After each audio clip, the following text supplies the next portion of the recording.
Ever wonder what is a rehab loan and how you could potentially qualify for one? Well, today in this video, we're going to sit down with Mike from Supreme Lending, and we're going to go through the steps of a rehab loan and what you could use it for. Let's check it out.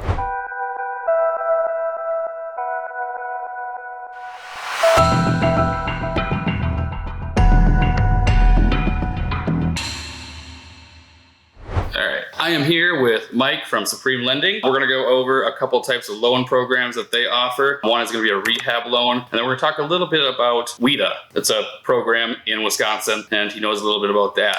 Mike, I'll let you introduce yourself. Hi, I'm Mike Cardenas with Supreme Lending. I've been in the industry for roughly 17 years, and I kind of hail out of Luck, Wisconsin. That's where I base my office here in Wisconsin. Sure.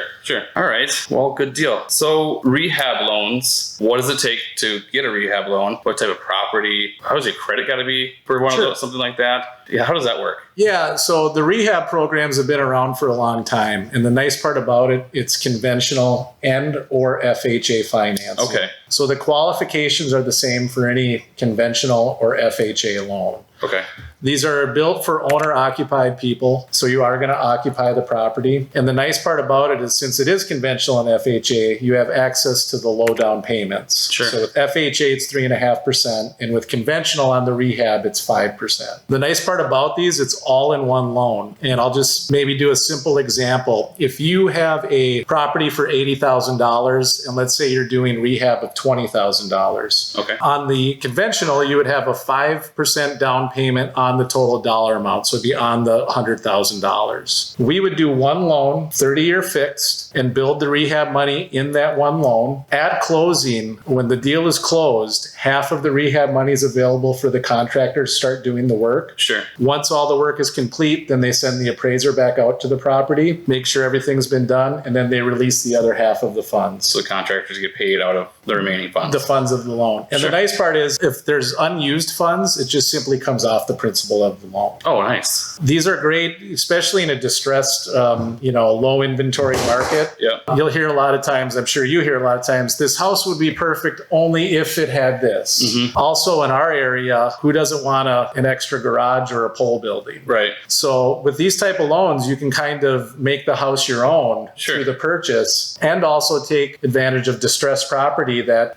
people are only taking cash offers on. Right. Well, you could do this financed offer because they know we're doing the rehab. So how the condition of a property, like what is the worst case kind of scenario it can be that a rehab would qualify? Yeah. So we've done condemned properties in the Twin Cities. So that's as bad as it potentially can get. That's pretty bad. I've done rehab deals where we put $160,000 of rehab into a property. Oh, wow. You can do additions. You can do finished basements. You can remodel the existing. You can tear down walls, load-bearing walls, and have a structural engineer do architectural drawings and do things like that. So there's really no minimum. We've done these where we just got the house up to FHA standards, so it would pass on an FHA loan. Yeah. And as long as the home appraises, there's no maximums. And the nice part about the appraisal is that appraiser is taking the appraisal with the bid in hand. Okay. So they're appraising the home as if it was already completed. So you're getting the benefit of the future value. Yep. So it's not based on the current value, it's the rehabbed value. After it's all said and done, all the work's been done, what it's worth. Correct. Interesting. Are there any credit restraints with that? No different credit restraint than there would be for FHA or conventional. Okay. And our rates too, some companies will have a rehab hike, like the rehab loan is slightly higher than the conventional standard rate. Our rates are identical. So if you do a standard FHA loan, standard conventional loan, it's the same rate you would get as a rehab loan. Is it harder to qualify otherwise besides credit? Or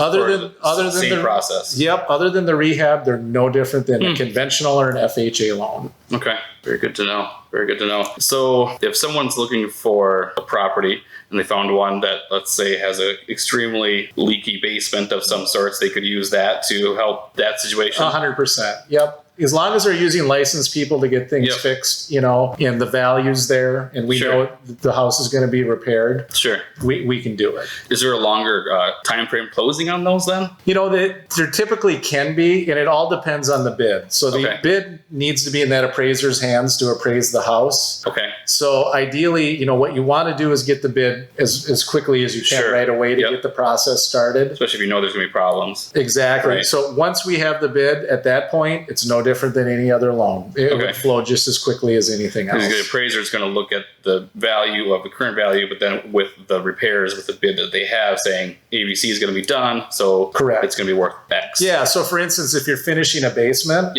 they appraise the home as that square footage is living. Oh, wow. Yeah. That would make a dramatic difference most of the time in the values. Okay, cool. All right. So that's kind of a little bit. Is there anything else people should know about rehab loans? It's just having the vision. So a lot of people don't think about it. They just look in the house and go, okay, this isn't going to work for us. But again, with the low inventory that we do have, you know, adding some rehab to a property could all of a sudden turn that house into your dream house. Could you add like a bedroom? Let's say if there was, it was classified as like a 2-bedroom home, but there was room to break up like a large family room or something like that and add another bedroom. You could potentially do that. The only thing you really can't do is luxury items. So you can't put an Olympic-sized pool in the backyard or something like that.